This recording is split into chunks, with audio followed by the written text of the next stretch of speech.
এই গল্পটি শুরু হয় এই গল্পের মেল লিড ও ফিমেল লিডের প্রেমিলিকে দেখিয়ে। এখানে দুই প্রেমিলিকে মনে হচ্ছে ওনারা অনেক হ্যাপি, কারণ তারা তো মেল লিড ও ফিমেল লিডের বিয়ে ঠিক করেছে। তারা দুই প্রেমিলি এখানে এসেছে মেল লিড ও ফিমেল লিডের এঙ্গেজমেন্টের তারিখ ঠিক করার জন্য। এরপর এই গল্পের কিউট ফিমেল লিডকে দেখানো হয়, তার নাম সুজিং। সে ছিল একজন অ্যাক্ট্রেস। এরপর এই গল্পের মেল লিডকে দেখানো হয়, তার নাম যাও। সে একজন ডাক্তার। তারা দুজন অনেক ব্যস্ত, এই জন্য তারা পার্টিতে আসতে পারেনি। এই জন্য তাদের ফ্যামিলি তাদের না জানিয়ে তাদের এঙ্গেজমেন্ট ঠিক করে ফেলে। সুজিং তার কাজ শেষ করে যখন তার একটা বন্ধুর সাথে বাড়িতে ফিরতে গেল, তখন তার মারাত্মকভাবে অ্যাক্সিডেন্ট হয়। সুজিংকে তাড়াতাড়ি করে হসপিটালে নেওয়া হয়। সুজিংকে যে ডাক্তার চিকিৎসা করছিল সে আর অন্য কেউ না, সে হলো যাও।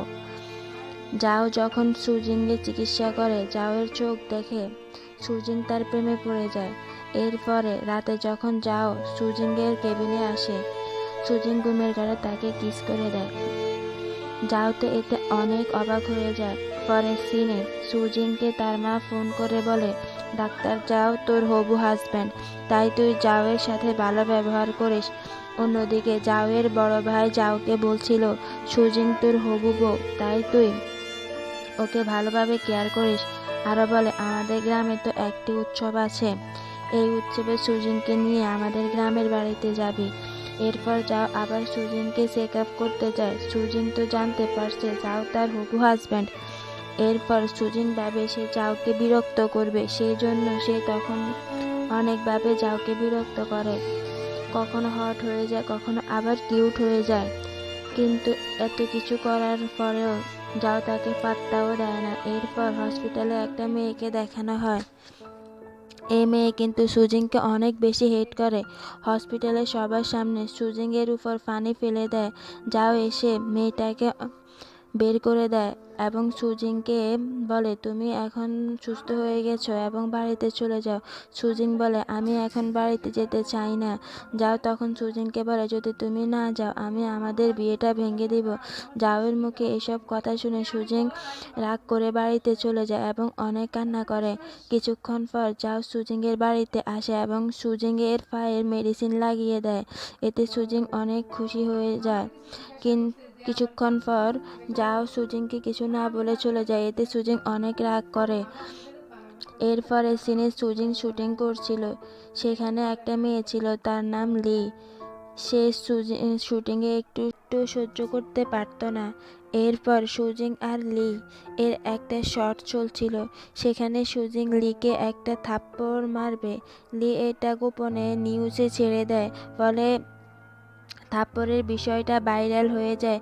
সবাই সুজিংকে অনেক খারাপ বলতে থাকে। যাও যখন এই নিউজটা জানতে পারে, সে তখন সুজিংয়ের জন্য চিন্তিত হয়ে পড়ে। যাও তখন সুজিংয়ের বাড়িতে এসে সুজিংয়ের অনেক কেয়ার করে। যাও সারা রাত সুজিংয়ের কেয়ার করে। পরের দিন যাওয়ার সময় যাও সুজিংকে বলে, আমি আমার গ্রামের বাড়িতে যাব, এখানে একটা উৎসব আছে, তুমি কি আমার সাথে যাবে? সুজিং বলে, ওই উৎসবে ফ্যামিলির মানুষ থাকে, আমি কেন যাব? আমি তোমার কি হই? এটা শোনার পর যাও বলে, কেন তুমি আমার হবু বউ? এরপর সুজিং বলে, ঠিক আছে পরে ভেবে বলবো। যাও বলে, তুমি ভেবে চিনতে আমাকে টেক্সট করে বলিও। পরের দিন সকালে সুজিং যাওয়ের বাড়িতে গিয়ে দেখতে পায় যাও চলে গেছে। এই জন্য সে মন খারাপ করে শপিং করে, যাতে তার মনটা একটু ভালো হয়। মন ভালো হওয়ার পর বাড়িতে এসে দেখে যাও তার বাড়ির সামনে দাঁড়িয়ে আছে। যাওকে দেখে সুজিং অনেক খুশি হয়।